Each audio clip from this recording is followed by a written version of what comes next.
people. Good day, how you doing?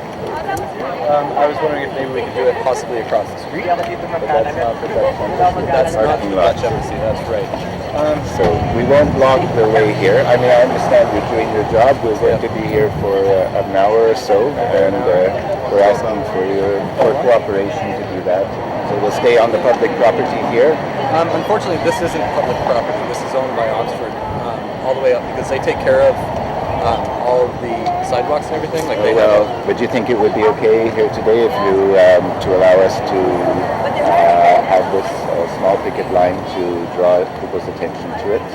I would honestly suggest that you unfortunately didn't, just due to the fact that because of the property, it brings a bad name, obviously not just to the Netherlands, but also brings a bad name to the Oxford Well, property. they can go and find an office elsewhere. Maybe then you wouldn't have to put up with protests in front. So that would be a suggestion. That would be a suggestion. But I understand what your position is. But perhaps you could go in and just talk with the property manager. Now, if I come back and they say they want you to move, then we'll talk further. Talk further. All right. I'll be back.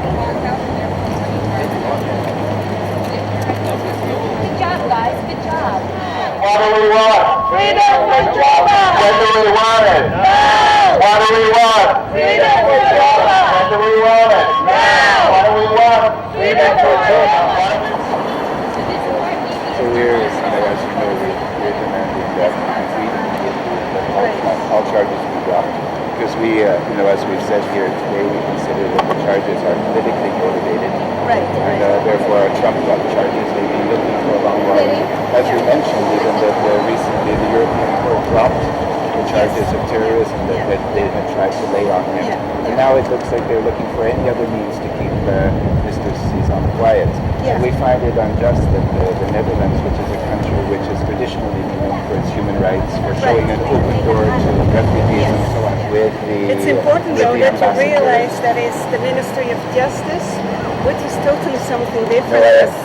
No, we understand and we made the same point. I mean, obviously, we know how it works. It's a smart move to criminalize it and to put in and then say it's in the hands of justice. But we know that there would have not been any move on the part of the police there moving against a very well-known political refugee in that country if there had not been agreement very high up. So I understand you have to say that. But for us, we know that this is a political move, so we still want to discuss both on the justice level and the legal level, but also on the political level with the ambassador at a future date if we need to. But it's also important as a people that we show to the Dutch government that the Filipino people are on top of this case, that we are not forgetting them. Yeah. Okay. Anyone else have something to say? The charges against Cizon are political and are not criminal. They are the result of the pressures exerted by the Arroyo regime and by the U.S. government. José María Cizon was labeled a terrorist along with the Communist Party of the Philippines and with the New People's Army, who has always fought for the independence and the liberation of the people of the Philippines from the dictatorships of the successive dictatorships supported by U.S. imperialism. Nakikisa kami sa pinaglalaban ni Joma na pagbabago sa Pilipinas. Ganon din ang pinaglalaban namin dito sa Canada at pati na ang Pilipinong migrante sa Canada na aming organization ay pinaglalaban din namin ang mahigpit na pagbabago sa Pilipinas. Laging ang mga lumalaban o nag-a-class ay ang kinoconnect nila na ito ay mga terorista. Pero kung hindi mo titibayan ang loob mo or hindi ka magiging matapang na lumaban, walang mangyayaring pagbabago. Pour la libération de son peuple aux Philippines et ailleurs dans le monde. Merci beaucoup et venez nous voir si vous voulez d'autres informations.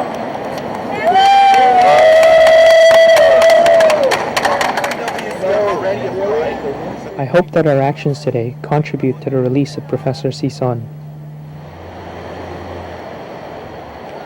Without his contribution to Philippine society, where would that group of young teenagers rifling through his book be now?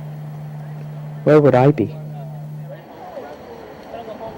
For his enemies, he is a terrorist, a criminal.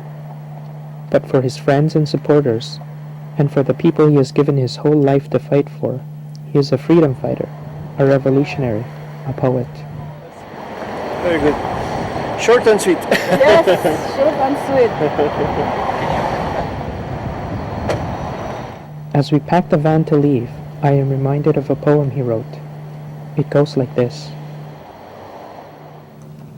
The enemy wants to bury us in the dark depths of prison, but shining gold is mined in the dark depths of the earth, and radiant pearl is dived from the dark depths of the sea.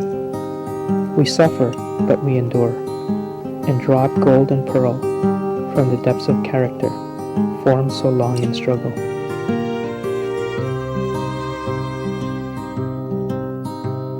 Pinagtagpo tayo ng hirap at dusa sa isang panahon ng pagsisimula. Pinagbuklod tayo ng pagsasamantala at ng mithiing lumaya.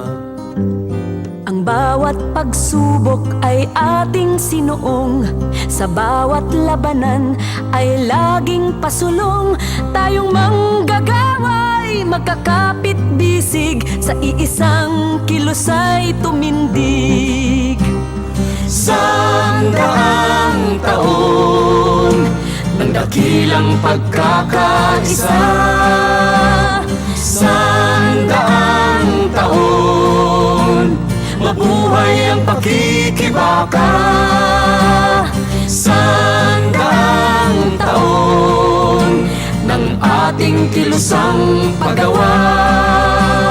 Sandaang taon sa pananagumpay ng digma.